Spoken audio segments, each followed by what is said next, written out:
We built this duplex and now we live for free. We're gonna give you a tour and tell you exactly how we did it. Let's get started. This journey really started with baby Kachi and Nicole back in our early 20s, wanting to get into real estate. We knew we wanted to find a way to live in one unit and rent out the others. But unfortunately, where we were looking in the city we live in currently, there was no options, literally nothing. The ones that were available were not in areas we wanted to be in. And so we had very limited choices. And so we had to end up just settling for a single family house, which we bought for about $115,000. It was a 2-bedroom, 1-bathroom house. And it was the best we could afford at that time. So that's what we did. Ultimately, I would say our dream of owning a duplex, living in it, never died, even when we purchased our first home.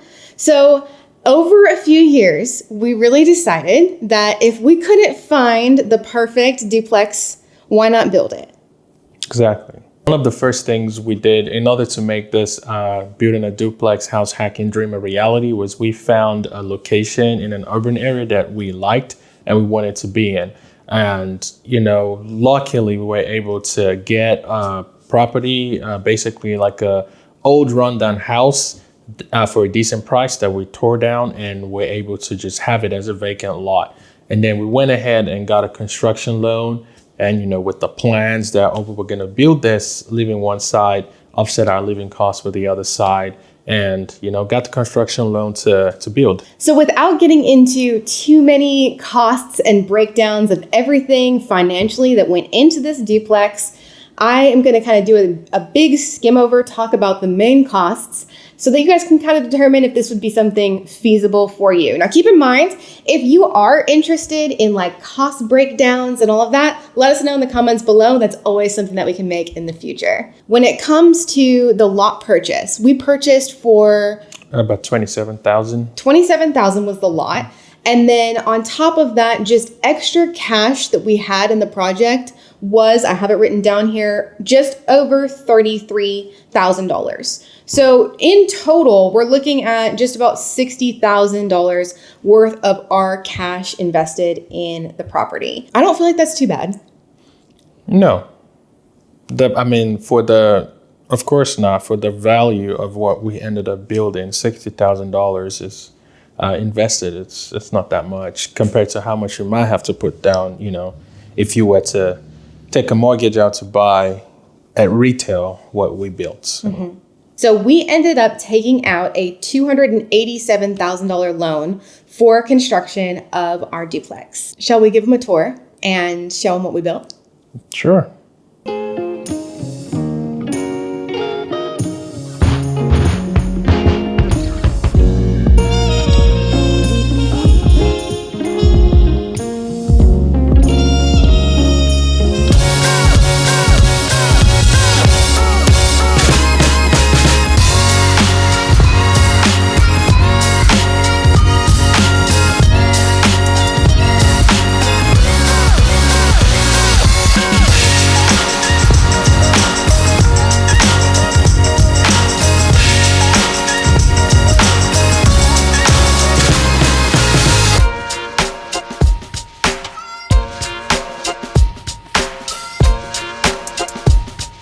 With the duplex being complete, one side of it is a short-term rental.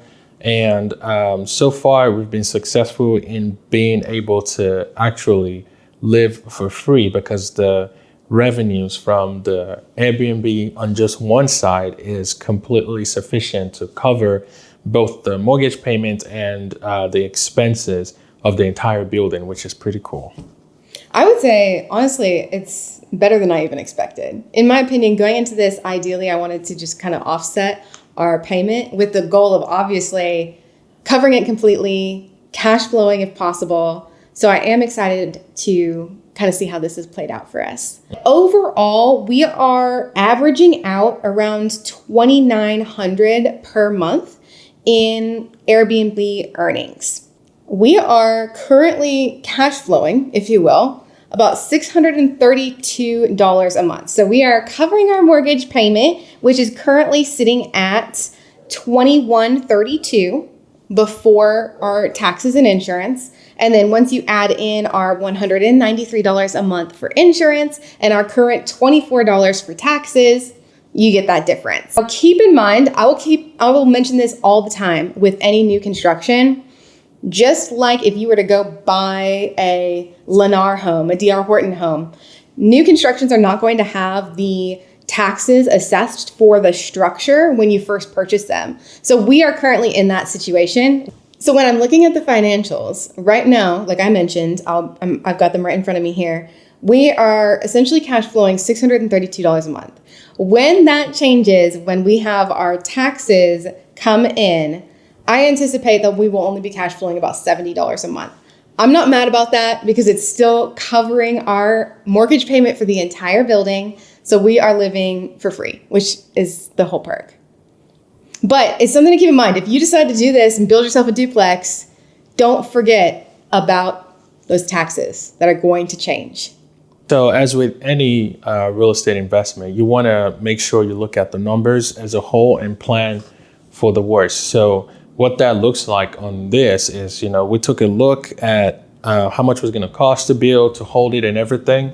And we made sure that in the event we're not able to rent out one side or bring in any kind of revenue from one side or whatever, we're still okay making the mortgage payments. It's not going to be a stress. And also that we're still, okay with the maintenance cost that comes with, real estate, because essentially you're going to be responsible for the maintenance on two living units, two living areas. But once all that's good, that's all, as long as you've got all that covered, go for it. It's, it could work out and be great.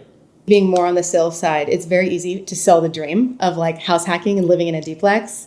Now that you have experienced it, is it something that you think is feasible for most people in terms of either buying a duplex retail to offset their mortgage payment or potentially going like the route of hiring a GC to build a duplex for them personally? Yeah, I definitely think it's feasible, and it makes a lot of sense. It makes you, first of all, you're getting like an asset. You're getting an asset that, is hopefully over time going to increase in value. And you have two units combined in one, which is pretty cool, easy to manage, because if you live in it, you're pretty much, next door. Also too, because it's under 4 units, you can actually get like, FHA loans on it to purchase it with, as low as 3.5% down. Mm-hmm. Yeah. So, in my opinion, it's the way to go. Yeah. Overall, I'd say the pros definitely outweigh the cons. But that's pretty much it. Let us know if you guys have any additional questions. We will be responding to your comments. And of course, if you are interested in how this all plays out, remember, I have my construction loan video. So if you haven't already, make sure to check that out, as well as steps to building. I'm Nicole Nark. This is Kachi, and we will see you in the next one.